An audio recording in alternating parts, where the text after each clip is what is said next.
PCOS అనేది ఇప్పుడు చాలా మందికి ఉండే కామన్ ప్రాబ్లం. ఇప్పుడు పీఎంఓఎస్ కింద మారింది. I'm doctor Tejasri.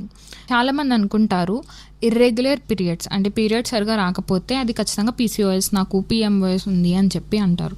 But periods అనేవి ఇర్రెగ్యులర్గా రావడానికి చాలా రీజన్స్ ఉన్నాయి. ఏంటి అని అంటే స్ట్రెస్ వల్ల సరిగా రాకపోవచ్చు, అండ్ థైరాయిడ్. ఇంకొక మెయిన్ ప్రాబ్లం ఇన్సులిన్ రెసిస్టెన్స్ అనేది చాలా మందికి ఉంటుంది. సో ఇది చాలా మంది నెగ్లెక్ట్ చేస్తారనమాట. ఇలా వస్తుంది, which is acanthosis nigricans, primary ovarian insufficiency అనేవి చాలా రీజన్స్ ఉంటాయి. సో ఇవన్నీ పక్కన పెడితే అసలు మీరు ఎలా తెలుసుకోవాలి మీకు పీసీఓఎస్ఏ ఉందా లేకపోతే వేరేదేమన్నా ఉందా? మేమైతే కొన్ని టెస్టులు చేస్తాం. ఆ టెస్ట్లు ఏంటి అని అంటే అగైన్ థైరాయిడ్, LHFSH అని, మీ బాడీలో ఈస్ట్రోజన్ ఎంత ఉంది, HbA1c, లిపిడ్ ప్రొఫైల్, ఇవన్నీ చేస్తాము.